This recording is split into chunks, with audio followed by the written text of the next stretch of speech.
Hello everyone, welcome to the build-up show. Liverpool take on Manchester City in a top-of-the-table clash at Anfield. Chris Pajak, hello. Ste and Matty Harden join us for this. Wow. Chris, look, I think it's fair to say we'd much rather be going into this game in a really rich vein of form. We're not. Jurgen Klopp described this run of fixtures ended by having our biggest rival and most difficult game as brutal. That he did it with a little bit of a wry smile on his face, though, tells you the attitude I think we should carry into this.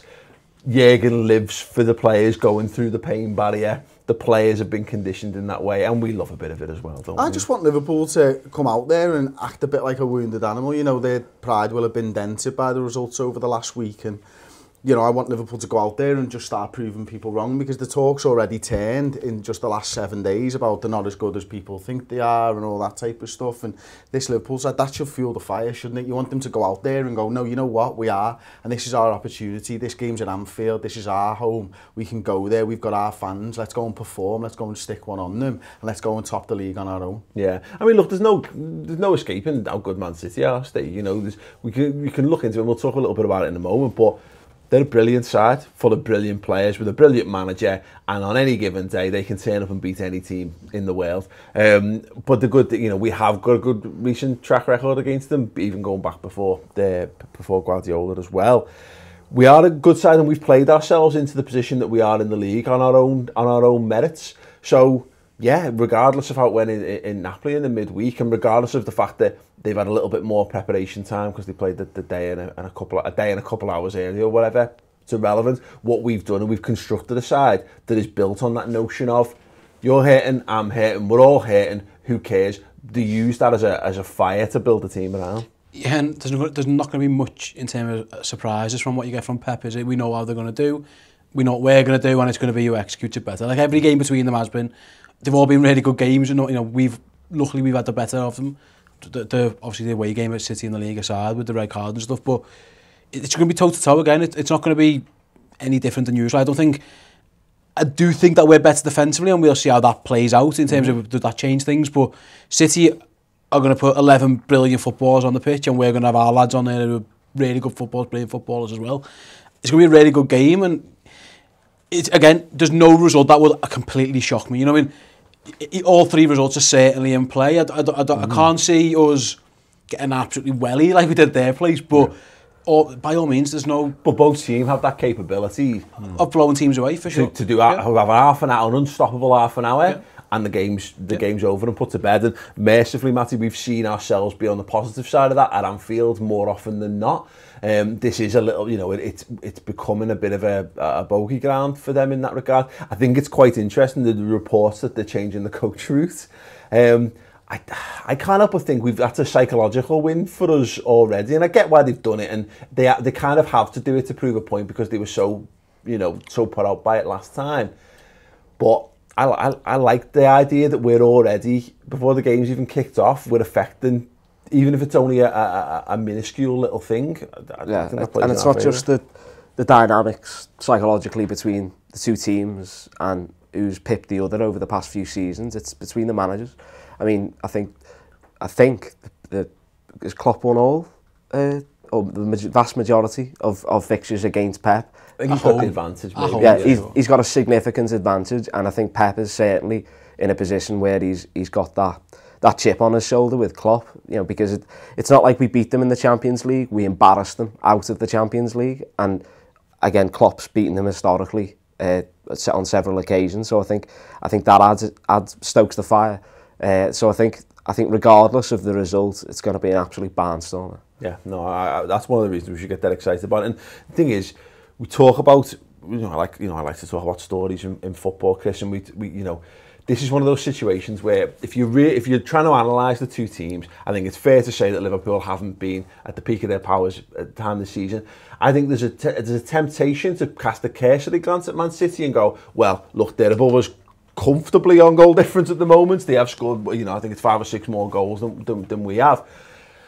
If you wanted to look at it from a positive perspective, I would look at it and say this Man City side hasn't been incredible this season either. We feel they have, and I think the outliers of the big results against Huddersfield and Cardiff, I think help play into that factor. You know, they've racked the goal difference up against teams that, well, the two worst teams in the league, and I think the two teams that are going to get cut adrift in the Premier League very, very quickly.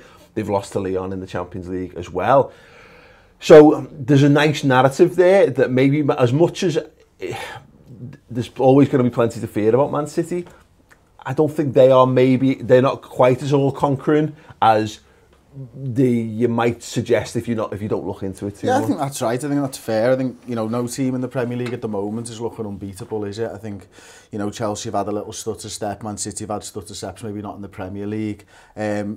It's difficult at the moment though, isn't it? Everyone's playing 2 games a week. We've had a really tough fixtures, but everybody's had a lot of games in a short space of time. Yeah. Certainly Manchester City are exactly the same as us for that. So, you know, it's once more into the bridge almost, isn't it? We're going to be going at it one more time with them. I fancy us at home. I always fancy us at home against Manchester City. I think we're 2 teams that match up very well against each other. Yeah. You know, Manchester City's style suits us, but I also think that we have to be on absolute top form, because those quick transitions that worked so well against them last season, they've just not been as snappy this season, have they? So, like, you know, we had a couple of opportunities against Napoli where we were able to break and the passing wasn't quite there. Yeah. You can't make those mistakes against Manchester City because they are too good. They will punish you if you don't punish them. I guess the PSG at home game's the one we've got to take the most encouragement ahead of this game to some extent, Steve, is that's the best, most talented probably team we've come up against. I mean, Spurs notwithstanding, but obviously away from home. The fact that it clicked for us in that game, albeit with Daniel Sturridge up front, that's an encouraging thing for me, because we did look at our best in that game. We looked the closest I think we've looked to being the best. Home form has been, obviously, you can almost cast aside the Carling Cup, whatever it's called, game. It was a bit of a reserve side. It was a half back to painful days gone by with the defence and goalkeeper we had. But other than that, home form, we've been pretty good. And we struggled a little bit against Brighton, but, you know, West Ham, we blew them out the water, and Southampton, it was game over half time. PSG got back into it when they had no rights to. So the home form, I've got no issues. I'm with Chris on that. It's got to be better. You know, the quick transition and stuff. What I would say on City, going back to them, is that I watched them play Hoffenheim the other day, and although they won, it was Silva does a really good, gets a good goal. Hoffenheim were in a few times, and there was the gaps in City's defence were there to see. They had Laporte playing left back again, and Salah last time against him was just in every time we got in. And I don't know if that's the case again. I know Mendy's a doubt whether they go Laporte or Delp. I'm not too sure, but they're not. I think our defence is better than theirs. I think that's what we've got going for us. So we can certainly exploit it. It's more like, and they're not going to do nothing different. They're going to have Fernandinho mopping up. Their defence is going to be what they are. Whether they risk De Bruyne will be a question. I'd be amazed. I mean, I'd be amazed if they do. So, in terms of we can get at them, I'm with you. I don't think they're infallible. You know what I mean? They're certainly not. If this game is February, March time and they're absolutely flying, maybe it could be a different thing. Well, but I think we're not flying. They're not flying. I think everyone's suffering a bit of fatigue and a bit of World Cup hangover. Yeah.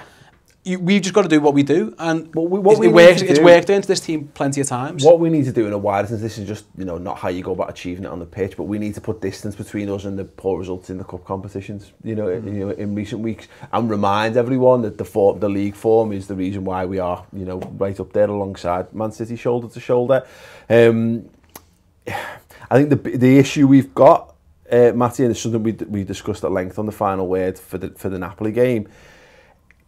I think Oxlade-Chamberlain being out for this game in particular. Look, we're not going to see him this season, so it's not an unknown, but not having him, I think he makes a tangible difference in both the home games against Man City last season. Scores in both of them. Scores goal of the champion, pretty much goal of the season as well in one of them. And with Naby Keita being a doubt as well, having gone off. That's a concern for me, is that yes, the defence is better, but I think as an attacking unit, we might lack something unless we do something different. Yeah, I mean, it's safe to say Oxlade last season in those fixtures was exemplary. I mean, he was the catalyst to essentially all of the key incidents in the game that totally changed the results he was involved in. And again, as you say with Keita, he's a doubt. Although I have heard that he might sneak in. Well, they're the rumours that he's been given the all clear, hasn't he? So it's not like it's because there was some really worrying rumours for a very short time that it was like a heart issue or whatever, which mercifully all the club have been keen to play up that it's back, and he has been clear, so there's nothing majorly wrong with him. You haven't ruled him out as we record, he could still play. And he's on the flight home, and if you've got a serious back problem, and you wouldn't be travelling as quickly as that, and you certainly wouldn't. You'd be on a delayed flight at least. You wouldn't be travelling with the squad. But in terms of the midfield or the attacking depth in the starting 11, I think if Klopp is concerned with that in any way, I mean, we'll see a change in maybe Shaqiri into the number 10, which is, I mean, we'll go on to the match. I've got a feeling we might do something mad in this game, you know, and the Shaqiri thing is the most mad thing I think we can do, short of starting, you know, Dom Solanke. It's one of those, but I don't think we can go in with Henderson, Wijnaldum, Milner for this one. I think you need to have an attacking threat from your midfield as well. I think you need someone who can break the lines, because they're certainly going to be there.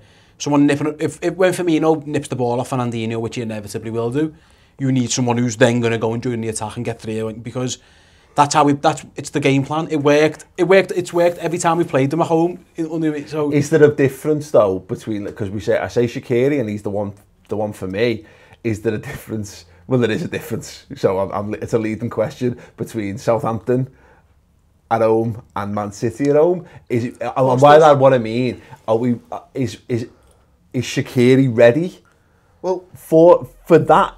Probably not, because he got taken off at 45 against Southampton because we didn't control the ball enough against Southampton. This is Manchester City, who are going to control 70% of the ball. You know what I mean? So, but equally, I think the need for that transitional player is so high that we have to. Wijnaldum did a good job at it, actually. If you think back to those Champions League games where when he came onto the pitch, he was all right at driving with the ball, but we just haven't seen that body of evidence that would suggest that he can do that every single game, and you're going to bank on him being able to do it. Yeah, well, I think the thing is, Wijnaldum did it against Roma, when obviously, but it was Oxlade-Chamberlain prior to that point doing it. We saw when Chamberlain gets injured in the first leg against Roma, Wijnaldum comes in and he's good for that spell of the game, but I don't think we've seen any of that in him. Look, Wijnaldum's not played anywhere near as well, playing in an advanced midfield role this season as he has done compared to people forget. I would definitely be going for, personally, I'd be going for a 4-2-3-1 in this game. And I said it last week on the build-up show to one of the Chelseas.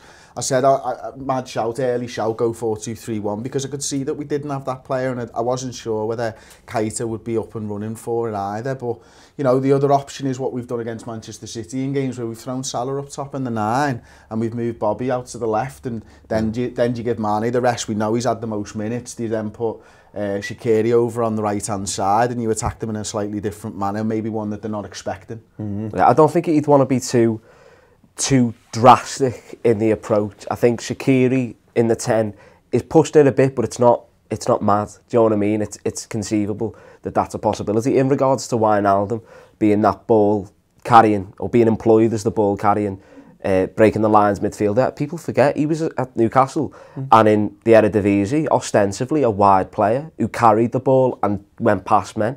It was only when Klopp seen certain attributes in him and said we could utilise him as a box-to-box who's technical as well. So I think if you employed him in that position, I think he could do a job. But it's when he's a It was never really central though, was it? It was always on. It was wide, as you say. Yeah. I think that's probably the difference. You know, we've not really seen again that evidence that suggests that he can do it there consistently. I think he can. I think he's got the skill set. Sometimes I think Wijnaldum probably thinks a little bit too hard about when he's moved positions. He's never really playing his natural game, and he's thinking about what I have to do, and that probably curbs him a little bit and stuff. But definitely. Well, I mean, you know, mad shout. Firmino used to be a 10. Yeah. We've got Mane, Shaqiri, and Salah there. Yeah. You know what I mean? And he's the guy who, as you say, he always picks Fernandinho's pocket. Yeah. You know, if he's just on him anyway, you know you're going to get that guy running through brick walls for you. I'd be amazed if the front three wasn't the front three. Like, I'd be astonished. Unless someone's clearly unfit. I know they're out of form, and I know Salah's not played well. But I've seen people saying, you know, maybe bin him off for this one and get Shaqiri in. Nah. Not for me. I think in your big game, you get your big game players, and those are big game players. So I think you go with them. I think there's maybe two options. I don't necessarily mean this. There's a myriad of options within the personnel.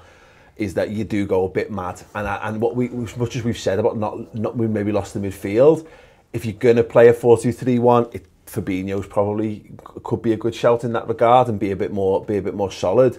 But the alternative is, you know, there still might be a case of we're going to trust our defensive stability, and we're not going to look to go and slug it out them, because you could quite easily do that. You could just go, we'll throw 4 attacking players on because you're going to throw 4 attacking players on, and just, you know what, you know, last man standing wins. It's kind of like that's what I would. It's kind of like the corners when someone leaves us 3 players up and they go, shit, we're gonna have to leave 3 players back now. The Rodgers Mexico approach. But the other alternative is that maybe this is one of those games where we rely on, we've been better at set pieces, and maybe this could just as equally go the complete other way, where we play a far calmer game here, a bit more like we did 2 seasons ago. 1-0. Where we got the 1-0, Gini Wijnaldum scores the header, and we hold on a bit, and maybe it's more like, you're looking to score a goal from a corner, we're looking to crowd Edison out, we're looking to be a bit cannier in this one, and we see how we go. But it's absolutely fascinating either way, because I just, at the minute, I just don't feel like, you know, again, the way the fixtures have fallen, I don't think favours us, because we have coming in on a very, very energy-sapping run of games in these couple of weeks, and maybe this is one where, as much as we'd love to see this, the next generation Liverpool unleashed, Liverpool need to be perfect if they're going to win this game. I think pragmatism is probably what you're talking about. The exact word I was about to say, and that because if there's one game that you need the pragmatism in, given the run of form, given how the results have gone, given how the lack of, against Napoli, the lack of tactical astuteness, the one game to just control it, at least for the first half, to feel out your opponent. Don't go too crazy. Don't go, you know, balls deep. Is just to hold the reins a bit and then feel it in. Because it's easy to say. I wouldn't get my balls deeper. I want to be full. I want to let go. I want to let go of the reins. I want to let go of the reins, and I want the balls jammed in. I look at that. I think I want to go at them. There's 2, but the Are you fluffing on the sidelines before the game, 10 balls deep? Literally warmed up, ready to go. Washed in the sink job. Just literally no messing about. I'm not sure at the moment. Man City are going to turn up and your manager, there's rose petals on the pitch, isn't there? Like, you know what I mean? Bit of Kenny G playing over the tannoy. Man City go, oh shit, I'm getting it tonight, I'm not sure at the moment we are I don't in think a we're position ready to go balls deep. That's the problem. But thing is, Steve, it's easy to say, well, we just need someone to replicate what Oxlade-Chamberlain did. We prepared for half a season to unleash that. Yeah, that's true. And we don't have anyone. Even if Keita was fit, he's still not. We're only just seeing the early shoots of him starting to do that, driving towards the box, getting shots off him and what have you. Even if he was fully fit, I don't think we'd necessarily be seeing him fully unleashed in this game yet, because I don't think anyone is tactically up to speed on what we need from that role that doesn't compromise something going the way. So I think I think we might. I think it's within our locker to do it, and this could be the game to do it, but I'm not sure on the back of Napoli and Spurs and all this, that this is the game where we go ahead, fuck it, caution's the wind. I think they do to start. Yeah. I think it can change, obviously it should change afterwards, but I'm not sure at the moment that we would keep Man City at bay for 90 minutes. If you were doing something different, I mean, obviously if it's back to the walls jobby, like it was in their place away, they score after a minute and then we do shut up shop, but it's nervy. I'm not sure we can go that bad. You could play on the counter at Anfield. Yeah, that's fine. And that's pragmatism, I think. Yeah. But that's not how we set up blitzkrieg style in the Champions League game and in the home game, where we look to have them beaten in the second half of the away game at City's probably where we hit them on the counter a few times, I suppose.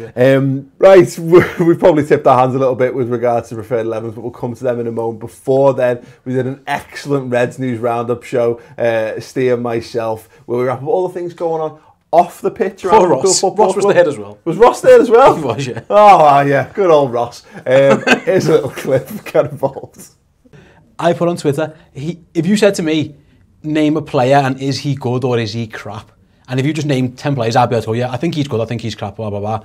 If someone said to me, Aaron Ramsey, I genuinely don't know.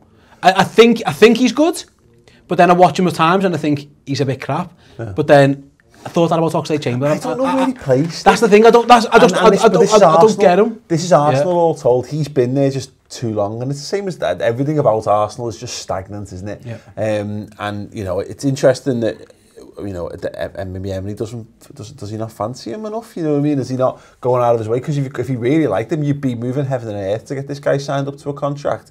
Because what's the point of letting a guy go if you look at Liverpool are going to be interested? There's some very base football logic for you. Brilliant. Check that out on the redmentv.com. You can start your 3-month trial. You get that. You get the final word. You get the newsroom podcast. You get Chris's stats and tactics, in-depth look. Every angle of Liverpool Football Club covered by us, and now Liverpool women as well, being expertly done by Amy and Lauren. So yeah, get involved with all that stuff. Try it for free. See how you get on and let us know. Let's dive into preferred 11s then. Matty, you have gone Shaqiri in the 10. Yeah, in what could perceivably be a contradiction into what I've just said about being pragmatic. Let's throw the little mad fella in the 10. For the people just listening into this, you've gone for the mid. Is this a 4-2-3-1 with Hendo and Gini anchoring? Yeah, 4-2-3-1. Hendo Shaqiri in front and then the front three. Yeah, and the reason why it's not a contradiction is because when I'm talking about being pragmatic, I'm saying don't force every opportunity.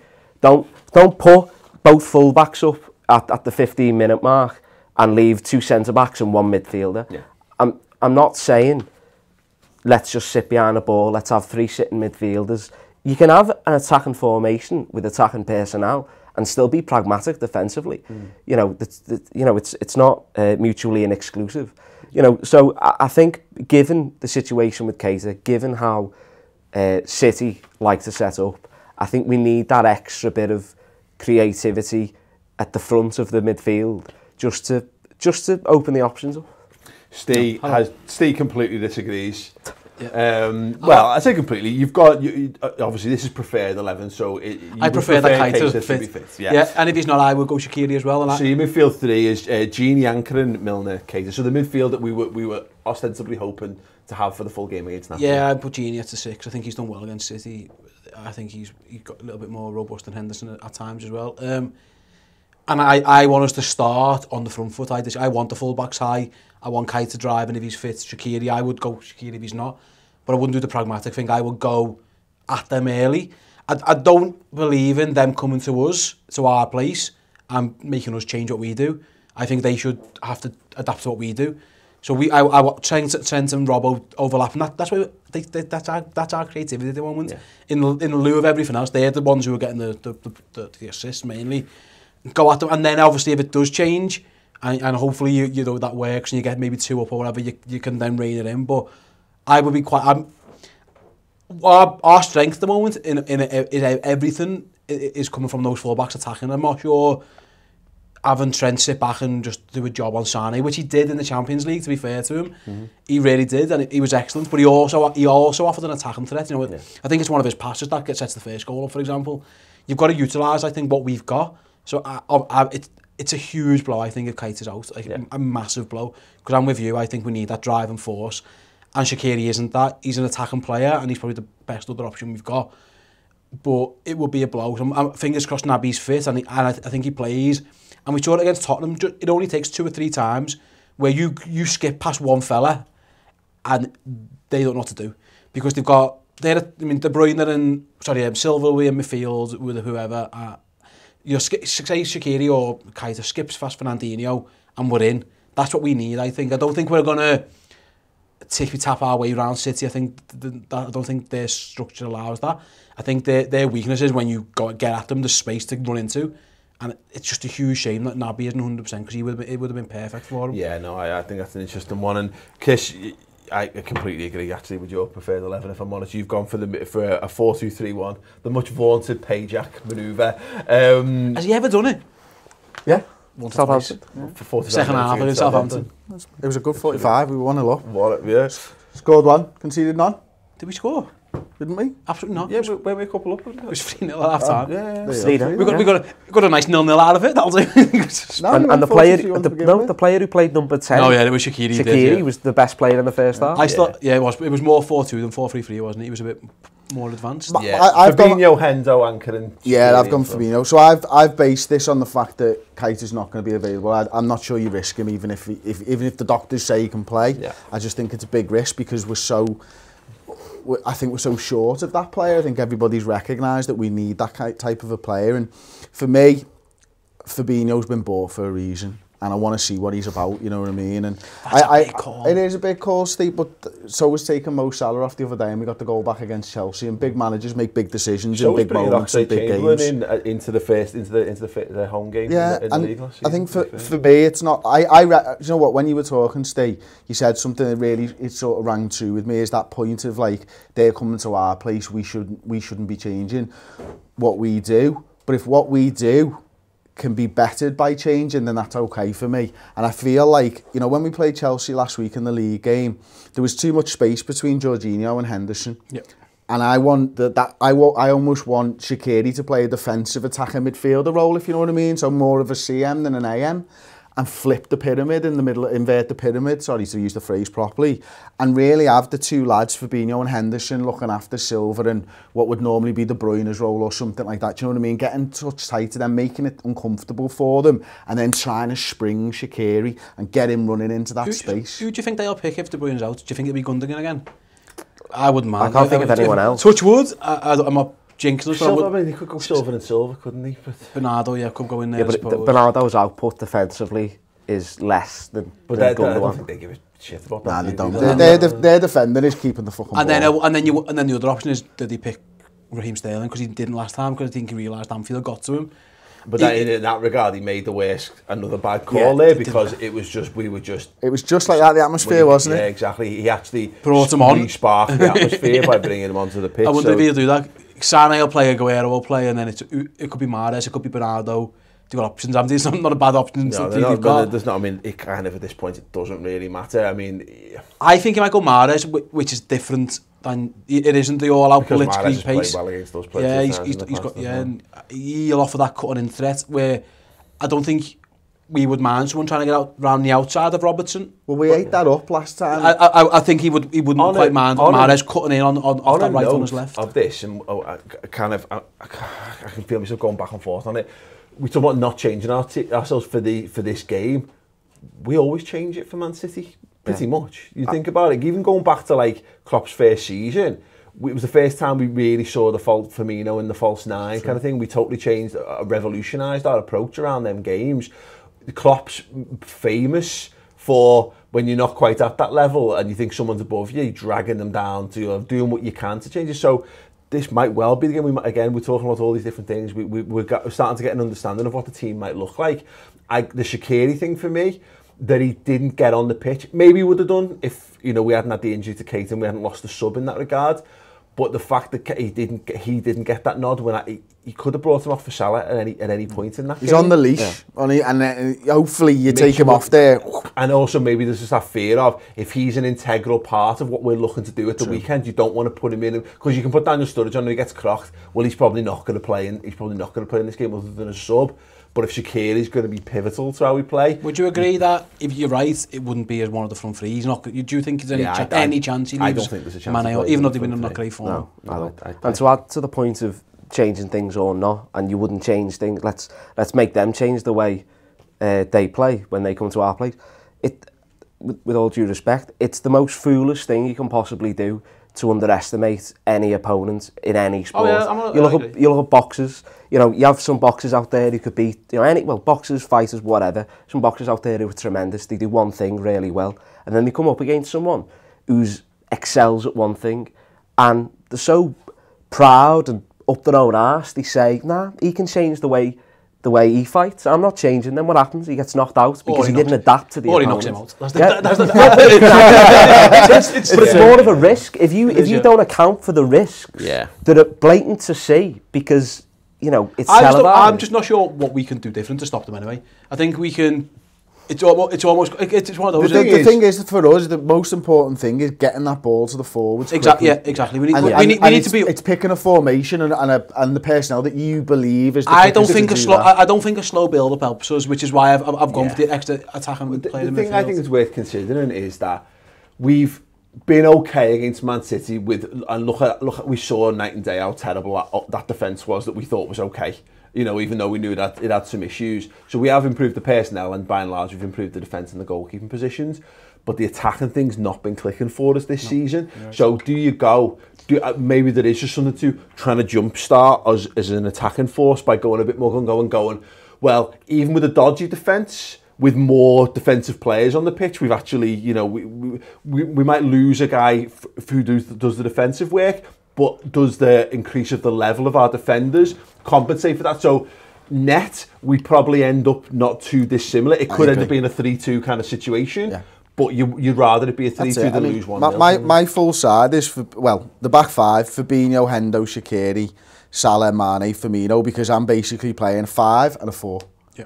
You know what I mean? I'm giving Liverpool that extra player to go forwards with, but we've got that stability, and hopefully Fabinho would be able to offer it that. Yeah. Can I just also say, for all this chat, if it was me actually managing Liverpool, I would play the fucking side.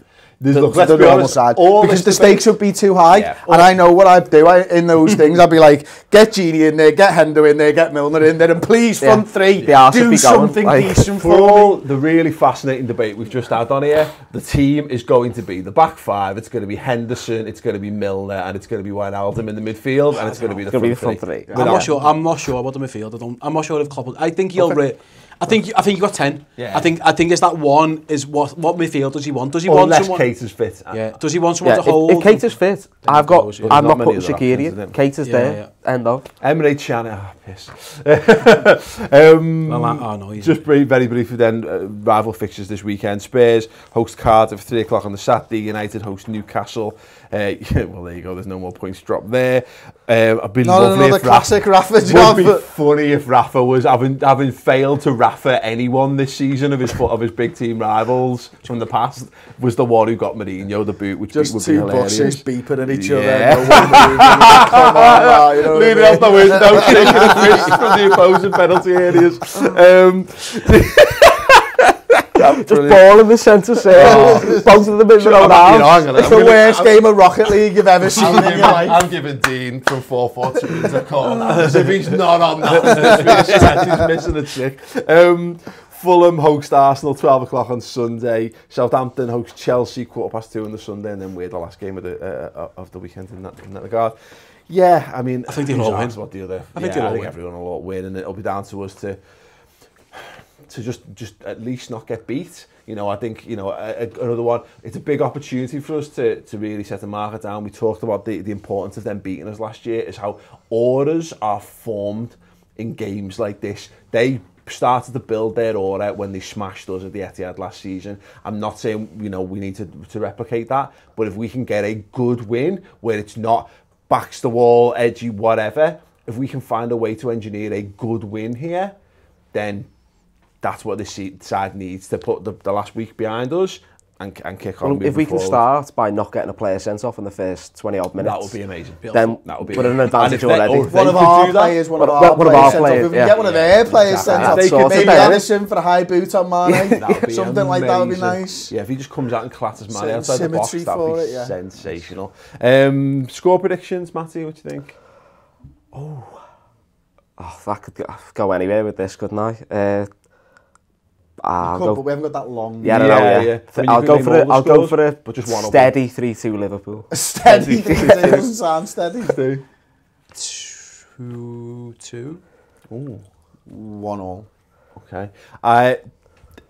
Depending on the approach, I think if we go with the midfield, the team that I said will definitely play, then like 1-0. And I think if we go gung-ho, I think 3-2. Mental. It's either going to be dead sensible and boring, and so we can do anything. We're going to win. No. I don't think we're going to draw. I think we're going to win. Yeah, but whichever formation we go with, whether we have a personnel, we're winning by 1 goal. But but I mean the method of it, it's going to be. It's either going to be a fucking mental game where it's just two teams slugging it out, or it's going to be Liverpool probably scoring from a corner and defending. But either way, I think it's going to be a game of 2 halves. I think it's going to be nice. No, I'm saying wow, the game. Brilliant, Matty. There you go. You've done so very well there. Back, Paul. Fantastic. Score predictions in the comments below. Preferred 11s in the comments below. Stay tuned for the starting 11 prediction from Chris, which should be an absolute belter. It should be really good. And East I'm really looking Henderson, forward to Milner, I'm really looking go on, forward to Alvin. Michael Owen coming in and taking Matty's I was about to say that. If you've What have we enjoyed got to the do show, to win the game, mate? if you've enjoyed Score more than them. Yes, that's Yeah. exactly right. If you have enjoyed the show, drop a like on the video, and if you want more content around it, go to the redmentv.com. It is absolutely excellent. We've got a website relaunch coming as well. Perfect time to join up, and hopefully, you know, well, come rain or shine, we're going to be doing the videos anyway. But if the Mighty Reds get a big win, the final word afterwards is going to be a belter. So perfect time to sign up.